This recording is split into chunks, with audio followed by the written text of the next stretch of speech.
Bonjour tout le monde. Voici le premier exemple de cours de thermodynamique chimique pour ingénieurs. Voici l'exemple numéro 1. Un kilogramme de vapeur d'eau à 125 degrés placé dans un cylindre muni d'un piston sans frottement et chauffé à pression constante jusqu'à une température telle que son volume double. Calculez la quantité de chaleur qui doit être ajoutée pour accomplir ce changement. La température finale de la vapeur et le travail réalisé par la vapeur lors de ces procédés. Notre système sur de l'eau. Très important, on va voir c'est qui notre système. Notre système, c'est l'eau qui est dedans. Qui n'est pas mon système? Ni la paroi, ni le cylindre, ni le piston. Juste de l'eau qui est dedans. Donc l'eau, ça, je l'appelle mon état 1. Système eau dedans le cylindre. Traduire tout ce qu'il y a dans mon système. Donc on a la masse. On avait dit la masse majuscule, ça va représenter la masse de mon système. C'est la masse de mon système. Donc M dans mon premier état est égal à 1 kg. Volume. Est-ce qu'on connaît le volume? Donc on commence avec les variables extensives. On a la masse. Est-ce qu'on a le volume? Non, aucunement. Donc on va juste l'appeler le volume 1.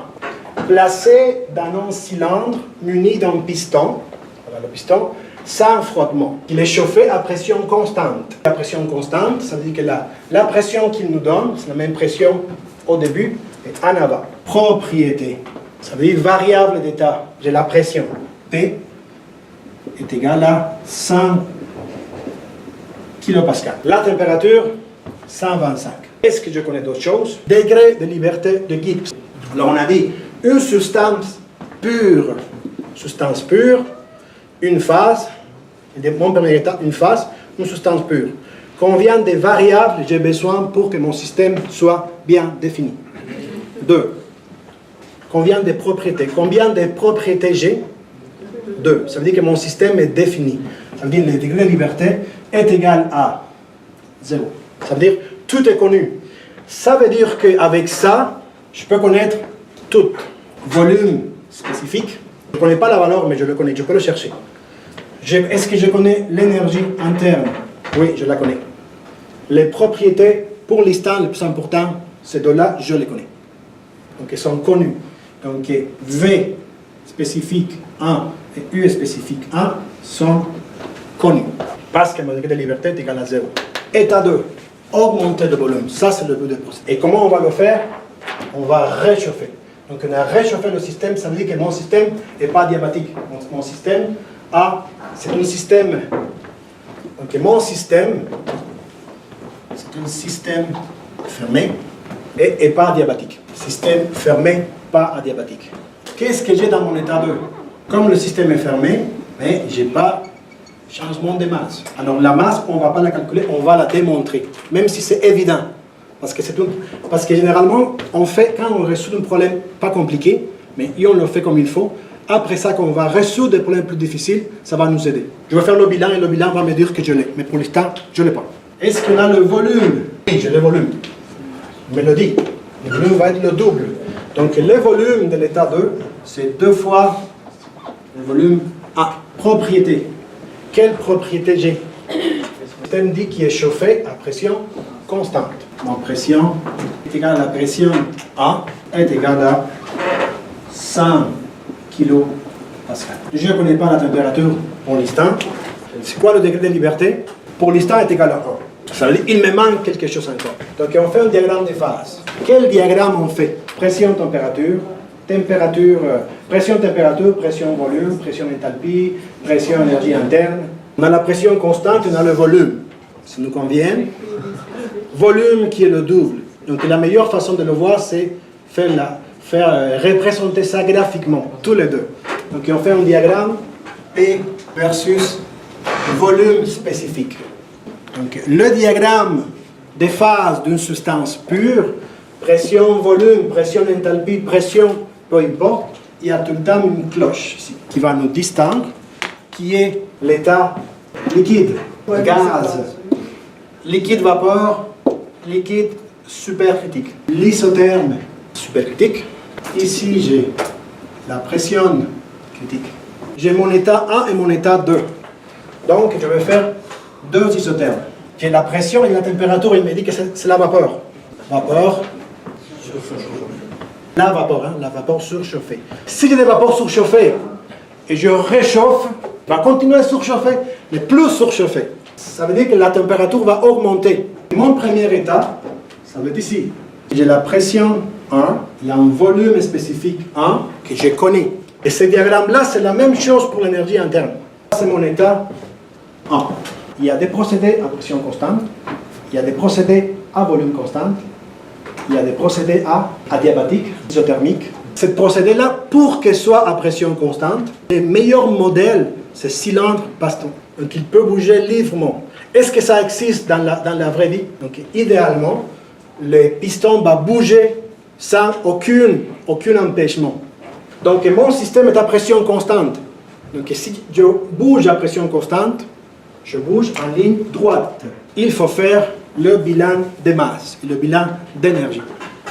Ça va être quoi? Ça va être, on avait dit, la somme de I est égale à 1 jusqu'à M, de M égale à différentiel de M différentiel de T. C'est un système fermé. M est égal à 0. Bilan de masse devient différentiel de M sur différentiel de T est égal à 0. Ça veut dire quoi? Mais pour que si un numérateur-dénominateur est égal à 0, la seule façon que soit 0, c'est que le numérateur soit 0. C'est-à-dire le différentiel de M est égal à 0. Je veux l'intégrer de l'état 1 jusqu'à l'état 2. Ça veut dire que M2 moins M1 est égal à 0. Voilà, M2 est égal à M1. Je connais la masse, je viens de démontrer que la masse est constante. Alors, dans mon état 1, j'ai ce système-là qui a une pression et une température. Alors, il va passer avec un volume total. Il passe à un deuxième état qui a une pression 2 égale à la pression 1, température 2 qui n'est pas connue, mais on peut la calculer grâce à que les degrés de liberté sont déjà définis, est égal à 0, et on a que le volume 2 est égal à 2 fois le volume 1. Dans ces cas-là, on est en mesure de pouvoir calculer le travail. Donc le travail des fluides, dans ce cas, ça va être égal à l'intégrale de l'état 1 jusqu'à l'état 2 de la pression différentielle de volume. Il faudrait qu'on vérifie la convention des signes. Dans ce cas, c'est le système qui fait du travail. Donc, quand c'est le système qui fait du travail, le système perd l'énergie en faute de travail. Donc, ce travail-là a un signe négatif. Le travail se fait sans frottement et la pression est constante. Comme la pression est constante, je peux sortir la pression. Ça va être P moins P. C'est l'intégrale de l'état 1 jusqu'à l'état 2 différentiel de V. Ça veut dire que ça va être P est égal à V2 fois V2 moins V1. Le travail fluide est égal à P fois V2 moins V1. Calculer la chaleur, ça va être Q est égal à M U2 moins U1 moins, ça c'est négatif, plus le travail P V2 moins V1.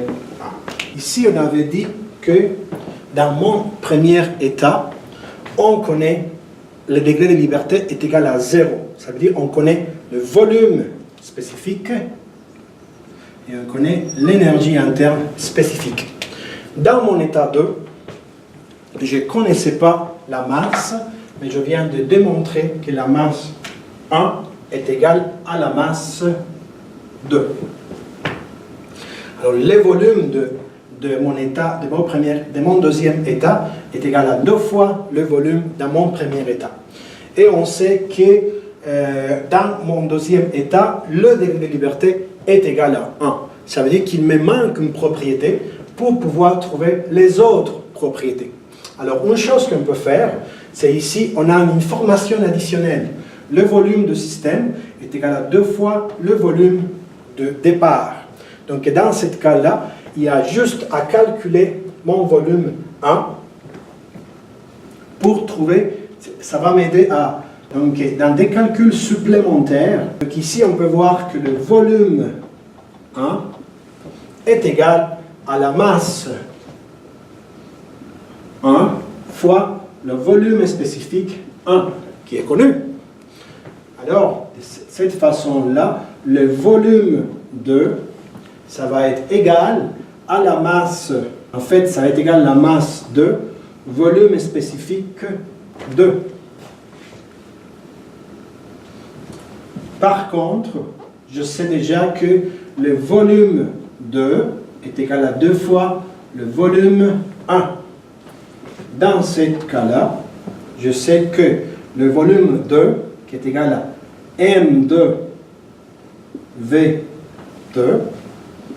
est égal à 2 fois le volume 1, qui est égal à 2 fois M1 volume 1. M2 est égal à M1.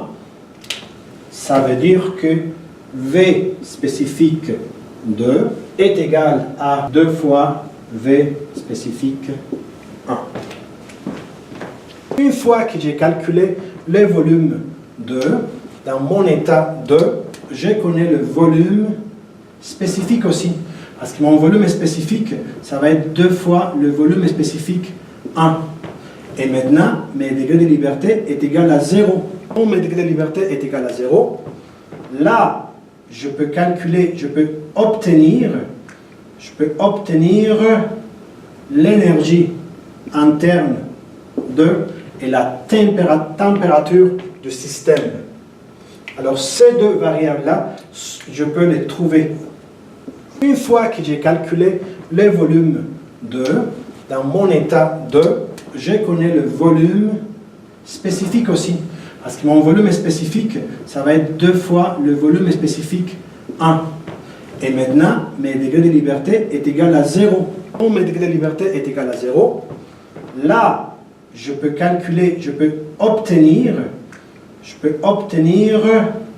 l'énergie interne et la température du système.